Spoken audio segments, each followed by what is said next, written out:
Let's hit it.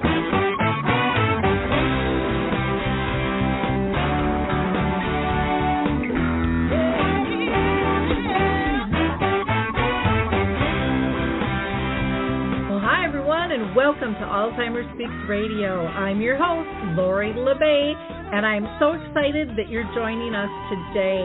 We are going to have a fascinating conversation as usual as we learn from people all around the world at all ages and stages of life. Stay tuned as we shift our dementia care from crisis to comfort. All right, here we go. What you think about, you will bring about.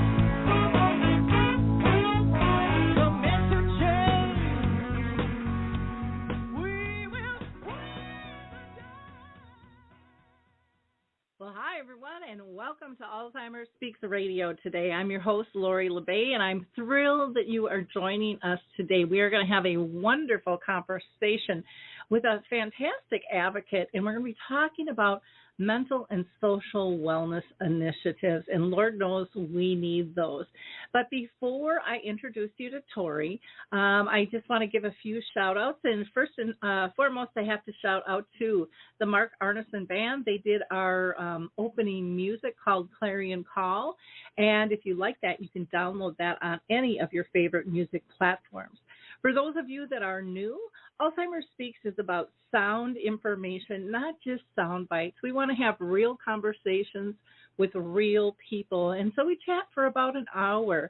And we like to hear all voices, big and small, around the world, from those diagnosed to those that are caring, both family and professionals, researchers, singers, songwriters, movie directors, kids and their initiatives. Everybody is welcome. And today is a live show, so you can call in if you have any questions or comments during the show at 323-870-4602. That is 323-870-4602. Now, I do want to just encourage people to go and check out Dementia Map. It's a global resource directory that is so much more than just a list of resources. It also has a calendar of events, a glossary, a blog. There you're going to find all kinds of cool information. You can access the Memory Cafe directory. You'll find out about Coral Health, who is still allowing people to download 2 of their apps, Music First and Coral Faith. You will find out about, oh my gosh, there's so much home care, communities, all kinds of activity options, and empowerment, coaching, other radio shows. Everybody is welcome. And we'd still love to get in a lot of those supplemental resources for people in everyday life, like real estate agents and attorneys and accountants and handymen. So we have like 150 categories, and we're open to adding more. So check out dementiamap.com, and it's anyone can use this. It's free. You don't have to sign in, no password, no nothing. We keep it really, really simple for you. In addition, I want to give a shout out to Brookdale Senior Living in North Oaks, Minnesota, along with Brookdale and the Shoreview Community Center. We are doing a Caregiver Connect group, and that is held the last Wednesday of each month from 10 to 11. And you can just reach out to me at radio@Alzheimer Speaks for more information there. I also want to shout out to the Brain Donor Project. You know, if we're going to find a cure, guys, we have to be able to assess the brains, and we need both healthy and those with cognitive issues. So go to braindonorproject.org for more information. And then let's see, the the charity Brace, which is a dementia research project, is holding an international conference November 2nd called Together for Dementia 21. And mark that on your calendars. You can find, again, more information if you just go to our main website, alzheimerspeaks.com. We are going to hear from the footbar walker, and then I'll be introducing you to Tori Tellem. Introducing the life-changing Foot Bar Walker. I'm Peggy from Danville, Kentucky, and I'm 91 years old. The Foot Bar Walker revolutionized my care of George. The saving that I made from having to put him in a nursing home came to about $192,000.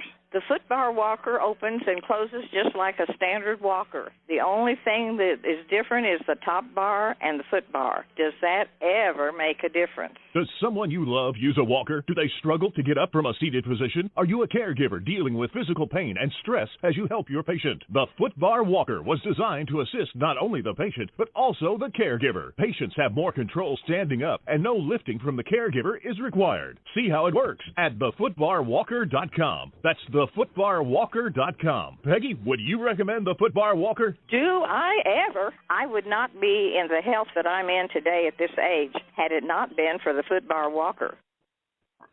I love that Foot Bar Walker, and it's on sale right now, so go check it out. It really helps in terms of diminishing injuries for both the person using the walker and those assisting them as well. Now, today we're going to be talking about dementia and mental and social wellness initiatives. And Tori Tellem is our guest, and she is the founder of Comfort Human, which creates both mental and social wellness initiatives for those living with Alzheimer's disease and other forms of dementia. She is a published journalist. She has produced television and film. She's a writer and an author of Conversations with Alzheimer's is her book. So welcome, Tori. I'm just thrilled to have you with us today. Thank you so much. I'm excited to talk to you. Yeah, we're gonna have a fun conversation for sure. And you are doing such cool things. But before I kind of dive into that, I always like to ask each one of my guests if they have been personally touched by dementia in their own family or circle of friends. I have my paternal grandmother, and she was the first person I ever interacted with who had dementia. So it was a very interesting introduction because all I knew about it before is what I had seen on TV, and it was usually a sitcom, The Wacky Neighbor. Gotcha. Yep, that is how it is portrayed so often. Well, thanks for sharing that with us. I want to ask you to first, describe to us what is social wellness and social caregiving to you, and also what is your focus of your company called Comfort Human? Well, I look at social caregiving is this kind of unique area. There's the traditional caregiving, which is the personal, the physical health, and then there's unrelated to that, what is just talking. It's doing art. It's things that aren't sometimes associated with the things that those with dementia don't like. There's the doctors, and then there's the fun side. And so I try to stick with the fun side. Comfort Human the name was born from animals. They're there for support. They're there for companionship. People have legitimate reasons for taking them with them in public. But then it started to grow, at least in my part of the country, to people taking their regular pets because they just wanted to take them places. And so I Googled, what is a comfort pet? Found that, and then I Googled, what is a comfort human? And there was nothing. And I thought, well, how come we aren't there as humans for each other in the same capacity as what these pets are doing? So that was where that name came from. And then it just kind of merged into a full mental health ride for me. Oh, I love that. When I speak, I talk about caregivers, and I break it down into CAR and E-givers. And the CAR stands for Conscious Awakening of Relationships, and the E-givers is about that emotional giving. And it sounds like that's really what you're talking about, getting people to feel comfortable. And that isn't always that long task list that we have of, now we've got to do the finances and cut the grass and do the doctors and the meds and all of those things. And that's what people think is caregiving, but what people really want is that relationship and that comfort and to feel safe, which all of us want. Right. But it, a lot of times I think gets overlooked on that. So let's talk about your book, Conversations with Alzheimer's. How did that come to be? How did that birth out of you? You know, I know books are a big, difficult task a lot of times. You know, they take a lot more work than people think. And so why don't we start out with the title and then what people could expect to find in your book, Conversations of Alzheimer's? After my grandmother passed away, I had been in the memory care unit for a number of years with her. And after she passed away, I couldn't find myself able to kind of deal with the idea of never seeing any of those fellow residents of hers anymore.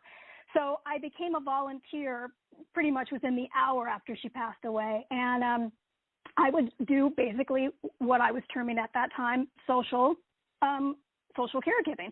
I would ask for the residents who had no visitors. I asked for the ones who had no visitors, the ones who were always on their own, and they were the ones I wanted to spend time with.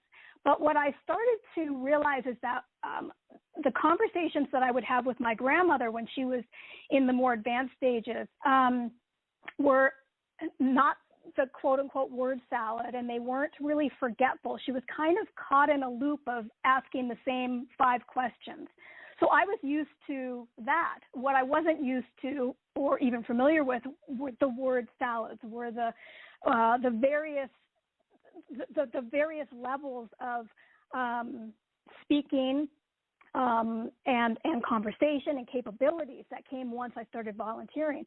But I learned really quickly that asking things like, oh, how many kids do you have? What did you do for a living?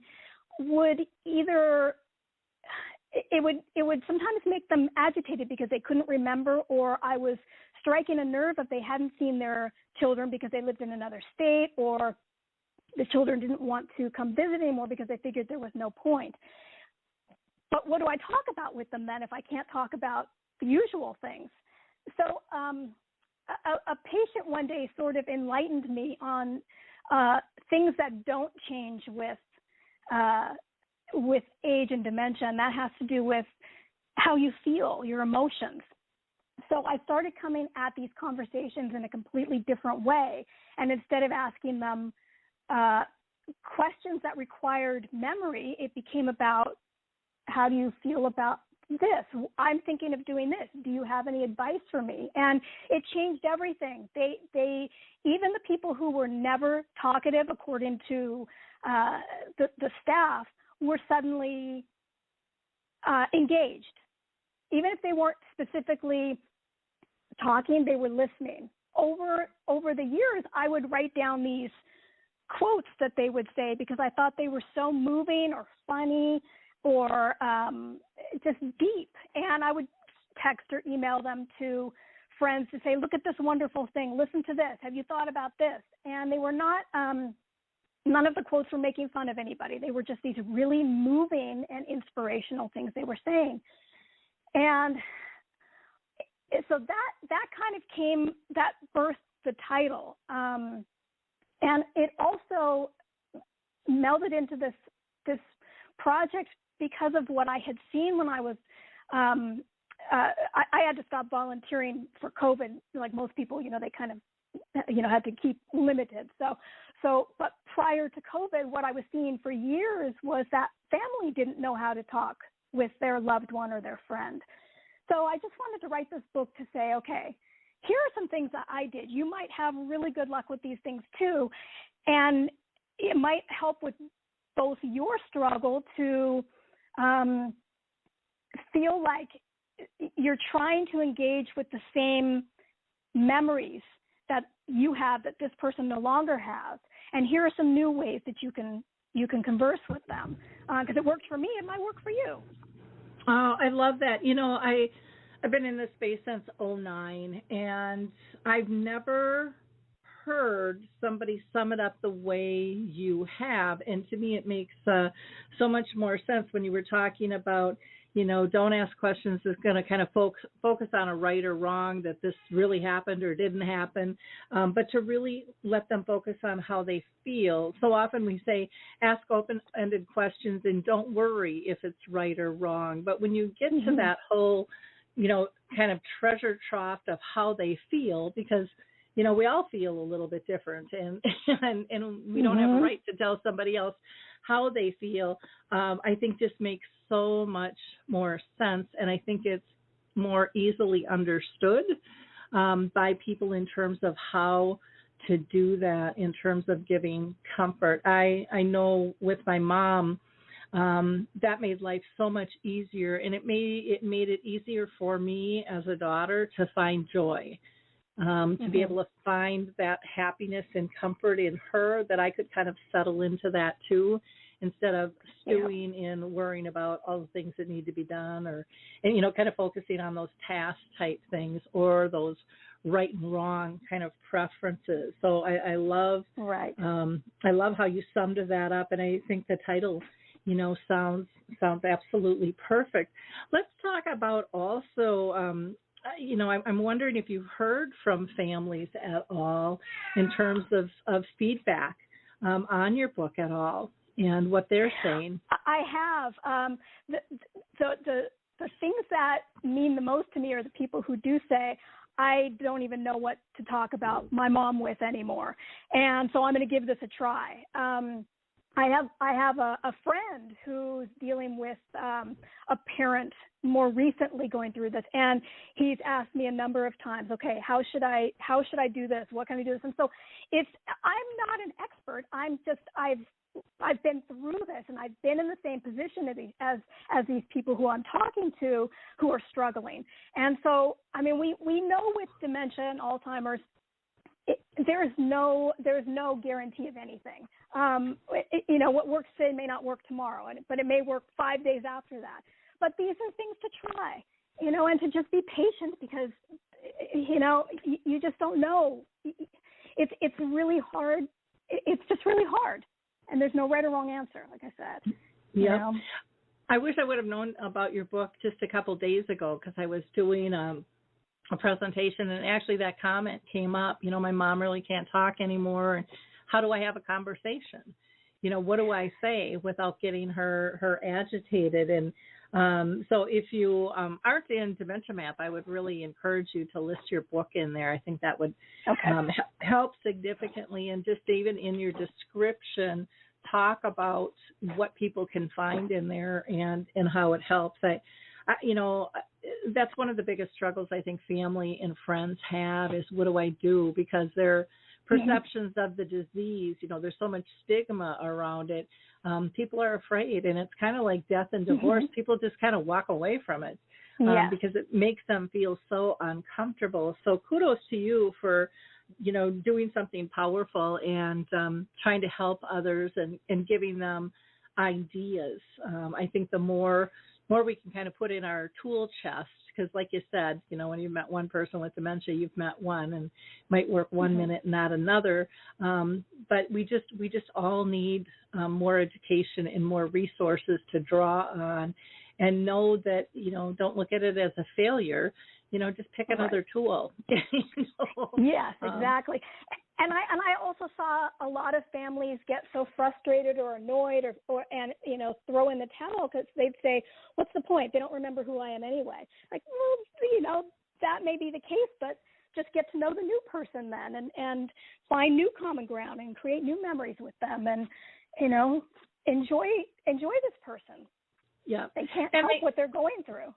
Yeah, and they may not remember your name, but typically they associate a feeling with you.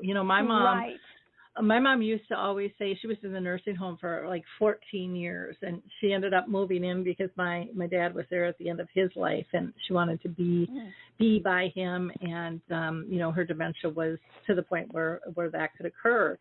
But I'll never forget, I would go in to visit with her when she was still social, with her friends, and I would walk in the door, and she'd say, and that's my mother, and she takes such good care of me.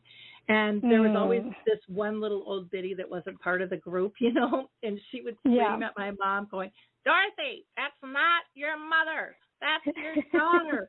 And then my mom would kind of giggle and go, oh, I have Alzheimer's. And then her whole group would laugh, and the woman would get even more mad. But I remember my brother experiencing that with me. He walked in with me, and he was like, doesn't that upset you? And I said, no. And he's like, she calls me Chuck all the time. And Chuck was her brother. And so he's like, how can she think that I'm her brother? I've been her son for 50 years. And I said, Mark, first of all, Mom's gone back in time. And, before she was married, before she had kids, and she loved Uncle Chuck. I said, and if you look in the mirror, you look like Uncle Chuck when he was younger. I said, well, she's just associating you with love. It gets back to that feeling. And I said, and he's like, well, you don't look anything like Grandma. How can that be? And I said, I don't know, but Mark, you're forgetting her relationship with her mom. She didn't have a good one. And when my mom was like 15, her dad died of a massive heart attack. And the story goes that my grandma kind of had a nervous breakdown, and she left my mom home alone, and she went and traveled around the world. And so my mom had some abandonment issues with her mother. And I said, but what an honor that somehow she has healed that through our relationship.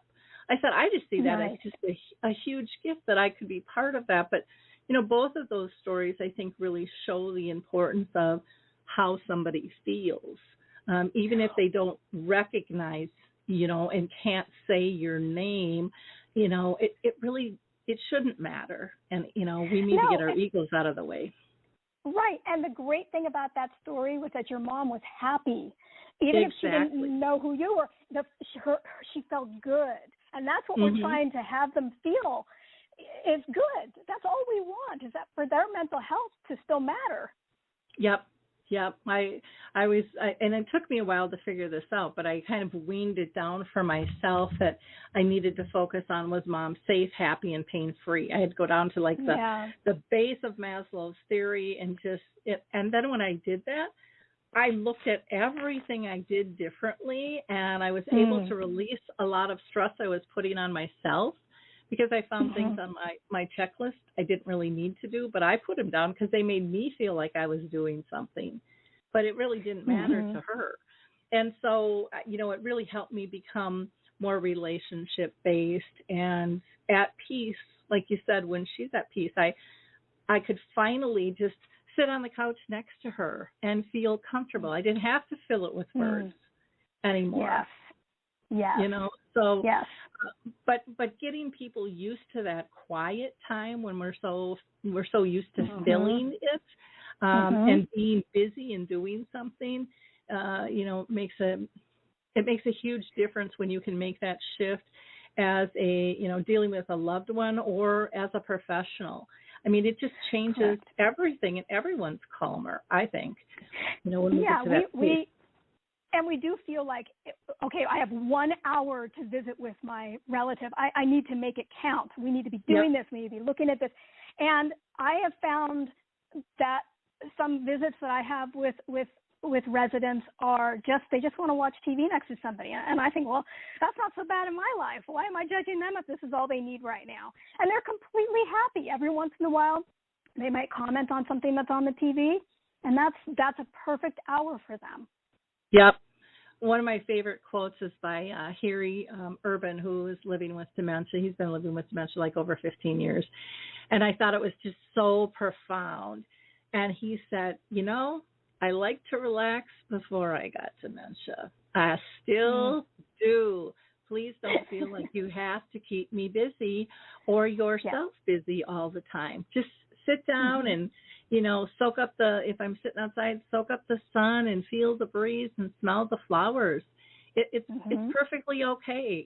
It's rejuvenating me, and it can rejuvenate you if you just slow down. Right. Yeah, we tend to try to dictate what our time will be like spent with them, and we need to just take a step back and let them sense what we need to sense from them what they want. Exactly. And people need to learn how to read the nonverbals, since that's 3/4 of our communication, but we have gotten so trapped into words. And, the nonverbals are so important. And I've seen it time and time again. And talking with people living with dementia around the world, they say the same thing. They said it's kind of like with any disability. If you lose your sight, your hearing, gets more profound, vice versa. And they said, when I've lost my cognition and maybe my ability to speak, my other senses kind of rise up and help me take everything in. And so they're very conscious of our nonverbals, and when we are not in alignment, when our words are saying one thing and our body's saying a whole nother, they're picking up on that really quickly. Yes. Yeah. And it may be the only time they have a visitor or one-on-one attention that week. So let them have a nice time instead of a quiz, memory quiz, and correct them when that they've said something wrong. Just go easy. Yep. Yeah. One thing I'm just going to mention, then I'm going to get back to your questions, but one of the things that I found was just like a magic tool was, a lot of times you can go into a memory care and, people might be kind of dozing off and they look pretty disconnected and things. And I would pull out my camera or my phone and just start taking pictures. And like I've told people, it doesn't make any difference if you have film in your camera, if it's an old camera or not. But just telling them to smile, the heads would raise up, the smiles would come on, the eyes would open, because, when you're taking a picture, you are there with them. I mean, that's a very intimate, that's a good idea, special moment. And it was almost like that. Oh, what was that movie where they all jump into the pool and they kind of have that awakening? That's kind of what I felt like. The Cocoon. It was like that, where they just kind of all woke up and you could just feel they felt special, that someone was going to bother taking a picture of them. And what a simple thing to do, Exactly. Yeah. And I've thought about, I have a very old-timey camera, and I've never been able to get rid of it, and I haven't been able to figure out what to do with it. I think I'm just going to start carrying that with me, because my phone doesn't look like a camera. But a camera that looks like a camera could really be fun for them. Oh, they would. I'll have to have you back on to talk about it, because I think you'll be amazed at the response. I know I was. Oh, I can't wait. Yeah, it was one of those moments that I'll just never forget, because it was just, and then it energized me, because, the whole room changed, and everybody was kind of watching, like, oh, she's taking a picture of them. Oh, and it was just fascinating to watch, absolutely fascinating, to be part of. But let's talk about, you've got other initiatives we need to have people hear about. So you have a baby doll initiative. So talk about this, please.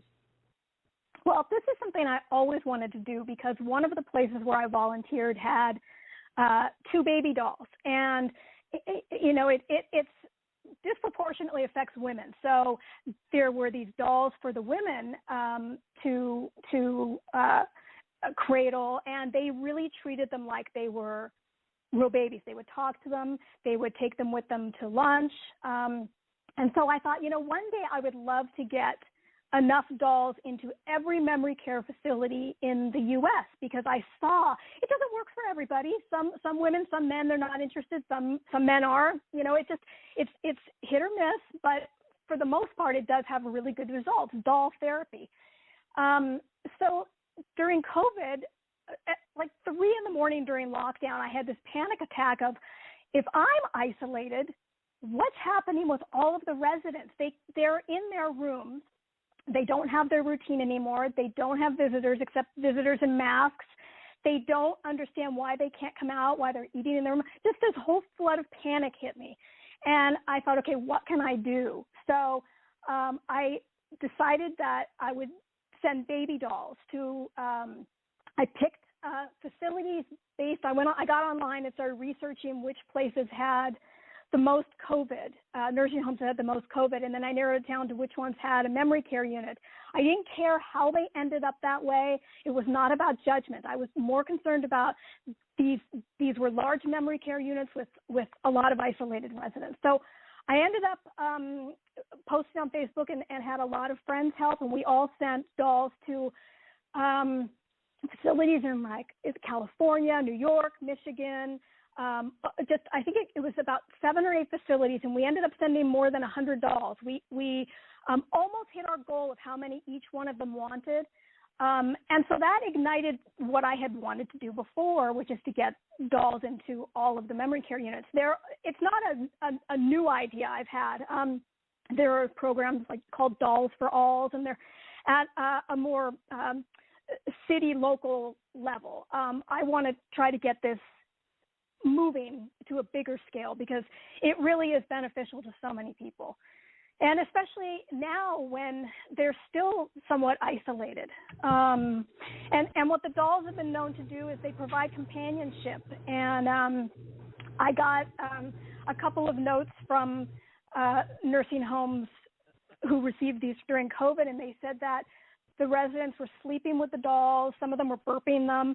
So it felt like it was very much in the right direction for what they needed at this time. But it's something that is good even not in a pandemic. Oh, absolutely. I've had many families utilize the dolls. And at first they kind of pushed it off and said, oh, that's childish. Yeah. And I'm like, it's not about judging. It's about giving someone comfort. And how do we do that? And like you said, especially during the pandemic, and that can be through dolls.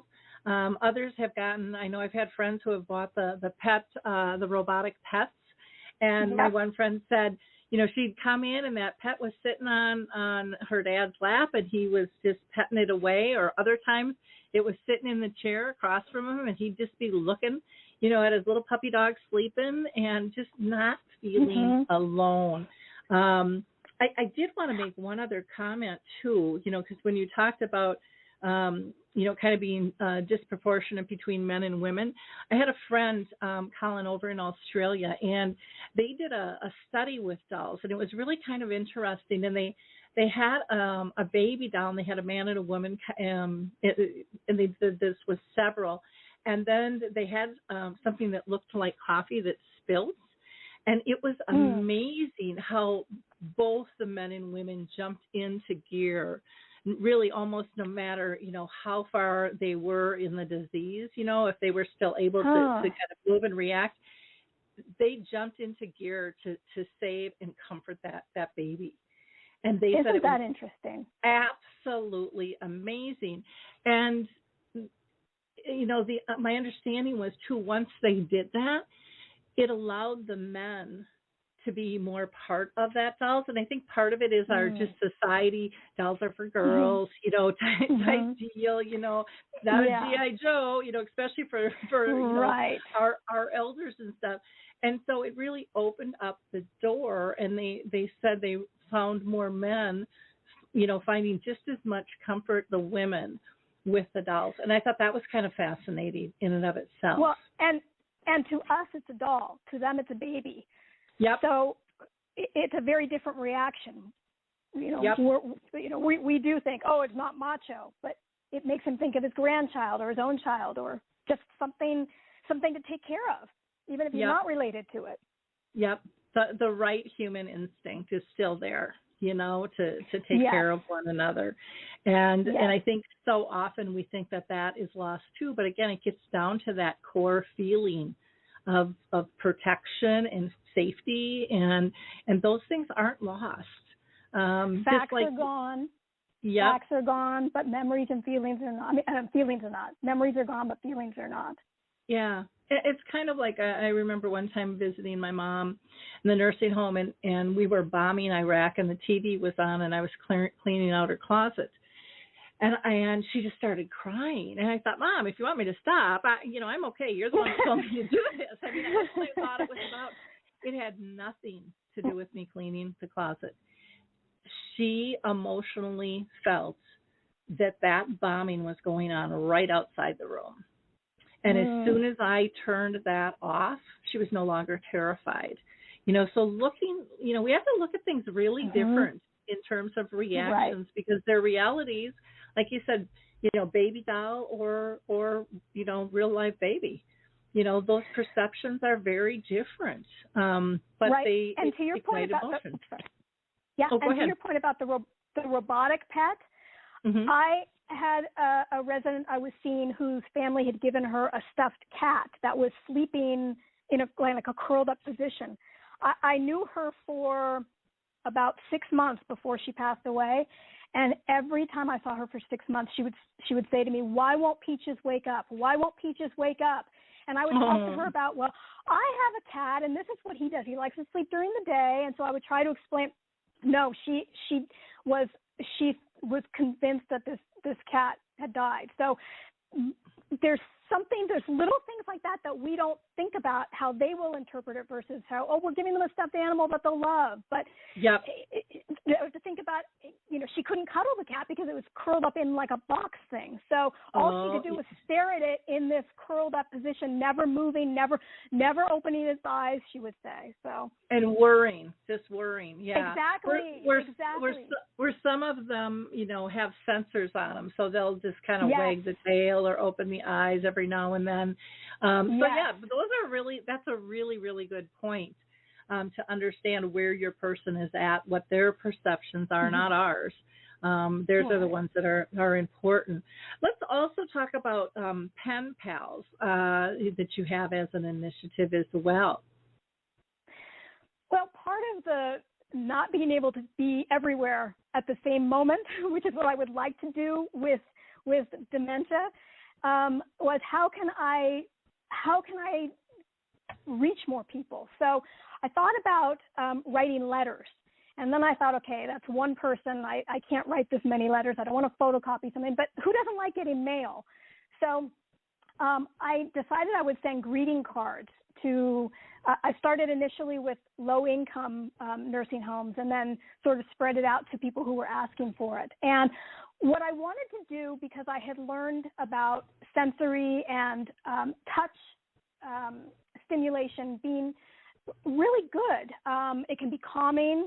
It can reduce agitation. So what I wanted to do was make greeting cards that had things on it that they could touch, like puffy balls, feathers, buttons, tactile stimulation type stuff. And so I was doing these all by hand. I was drawing them. I'm not a good artist, but I was drawing them, and then I was putting all the stuff on it. And it was taking forever, and I started enlisting the help of local schools. And it was great because the students only understood that they were making cards for lonely people, and they didn't want them to feel lonely. So they got really into these projects and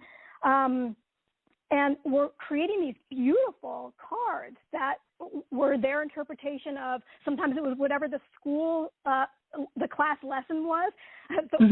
There was a week where they were learning about reptiles, and I got kind of weird stuff, but it didn't matter. It was still really cute. And so I send those out every month. I've been doing it for a couple years now, and I think I'm at about closing in on 350 cards. And I kind of have streamlined it a little bit since it's just me due to, again, COVID. So I make copies of 4 different greeting cards and, ship those off. But they're getting mail. They're getting something they can hold on to for the month or longer, and they can touch it and just hopefully find this sense of calm and peace, even if it's just for a few minutes. So that's the other thing I have going on. Well, I love that. I have a girlfriend, and she was like, gosh, we've got to get letters to these people. They're shut in, and, how do we do that? And I said, you can reach out to any community. And, but it was really hard to even reach out to a community and find out who do I send these to because they were so short-staffed.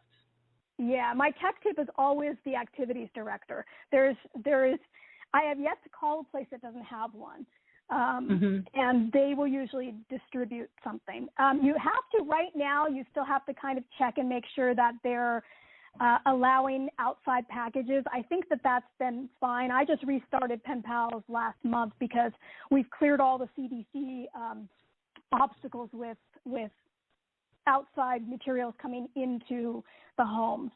But yeah, I would say if somebody's anxious to do something like that, it would be to talk to the activities director or even a volunteer coordinator. Yep. Well, and even but if also you're, to keep in mind that they can't read the letter. Just do artsy things, do things that kind of are brightly colored in it, draw pictures, draw faces, put stickers in it, because if they can't read the words, they can at least enjoy what they're looking at. Yep. They can feel the love, through that. Yep. And I love that you're doing the sensory. I think that is brilliant. And then you have Pen Palz as Pen and then P and then ALZ for Alzheimer's. I thought that was that was pretty smart in terms of your branding and stuff there.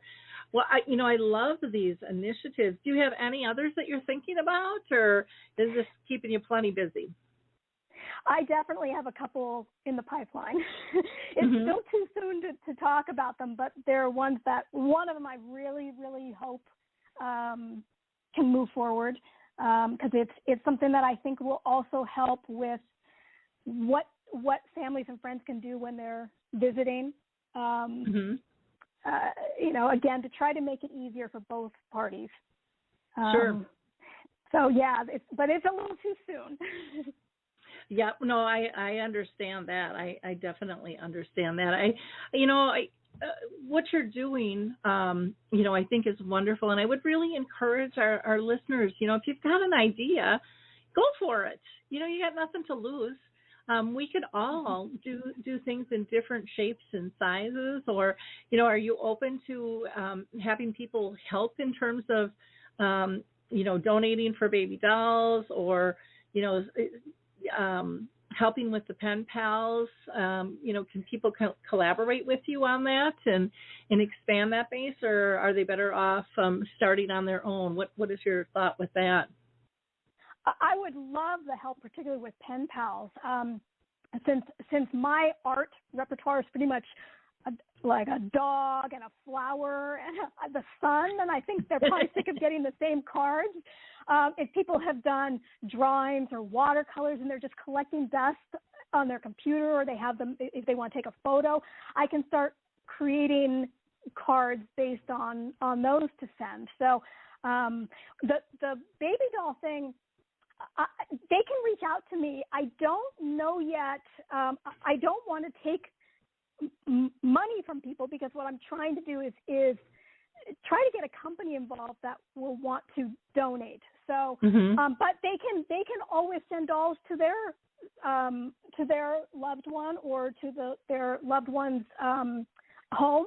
Just a couple go far, because they can wash the staff can wash them, and they're reusable. I would say just go without any attachments that could be swallowed or choked or stepped on. And it doesn't have to necessarily be the softest doll or the hardest doll. Just anything that's washable.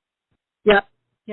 Well, and some of these communities have little stations. They have sensory stations. So, I've been in a few of them where they have one to kind of care for a baby. They have a changing table, and they have diapers to fold and clothes. There's a little basket, and so there's a brush. The whole 9 yards. And so some of these communities have these little stations, or they have one for makeup, or guys maybe that are handymen, and I probably shouldn't say that, handy people these days, because we're all doing a little bit of everything. But those are things that you can help encourage or sponsor and talk with them on, because those are really powerful. Or just auditory, sometimes just putting like a little CD in a loop, where maybe they have a quiet little place to sit, and maybe it's an outdoor scene where You just buy a CD that loops and the birds are tweeting and the breeze is blowing and it just adds a little more ambiance. So there's lots of different things that we can do as individuals to help. And again, this is all, this all gets back to sensory and comfort. I remember when my mom was in the nursing home, and this is a big issue for a lot of people, but she used to love the water and then she hated the showers and she would just scream that it hurt.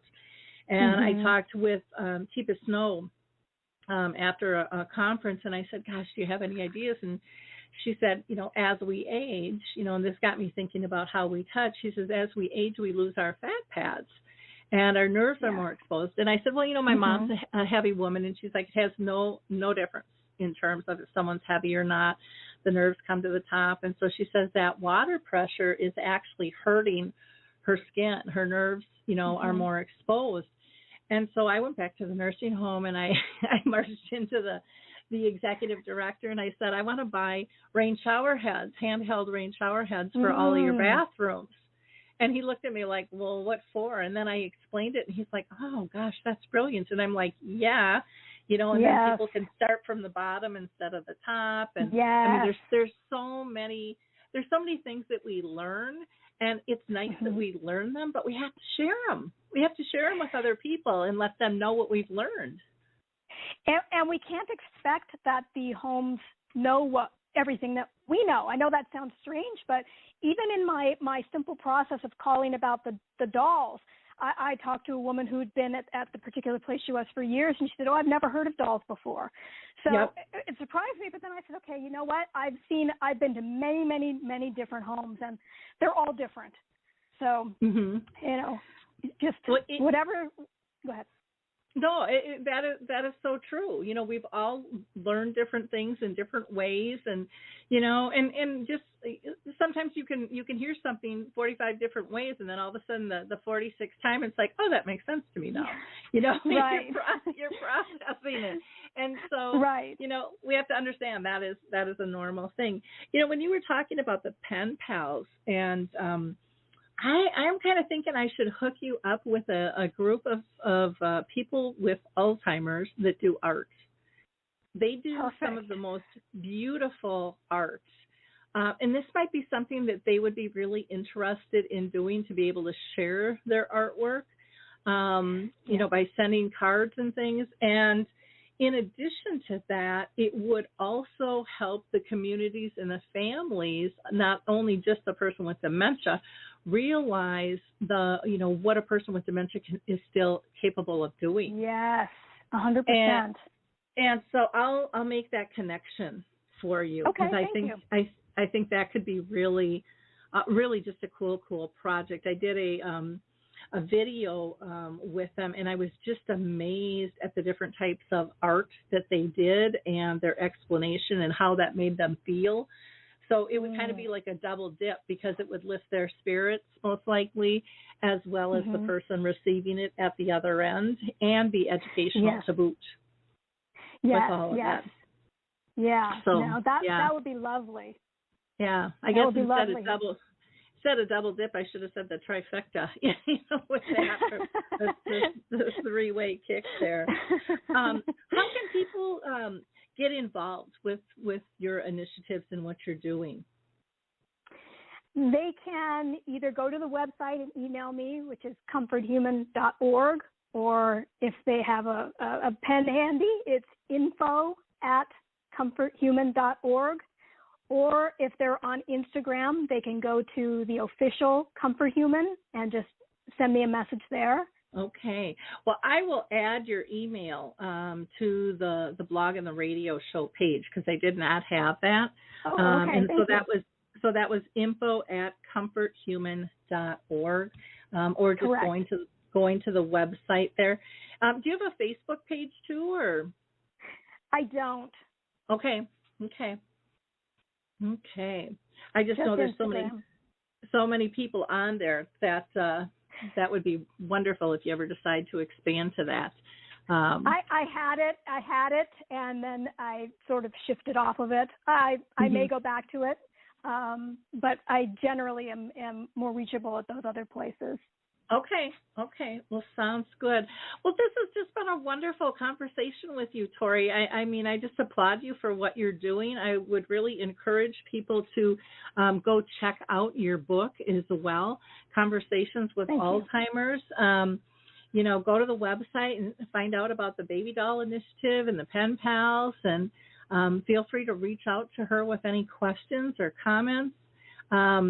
It's always fun to make connections with people and to lift up the work they're doing, because it's really quite incredible what you're doing. And I just thank you for your time and your effort very much so.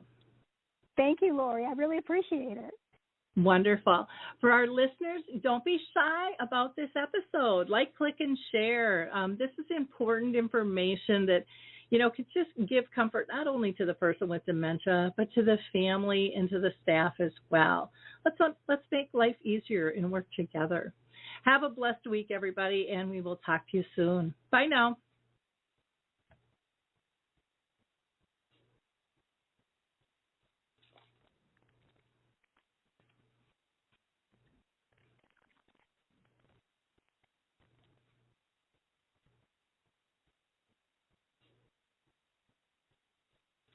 Hi, I'm Lori LeBay, and I wanted to tell you about Alzheimer Speaks, which is another great podcast. You see, my own mother lived with dementia for 30 years, and I felt lost. Did you know every 3 seconds someone in the world is being diagnosed with dementia? Odds are it's going to hit your families too. We want to help you connect to services, products, tools, research, and stories so you can be prepared. Please subscribe to Alzheimer Speaks on your favorite podcast platform.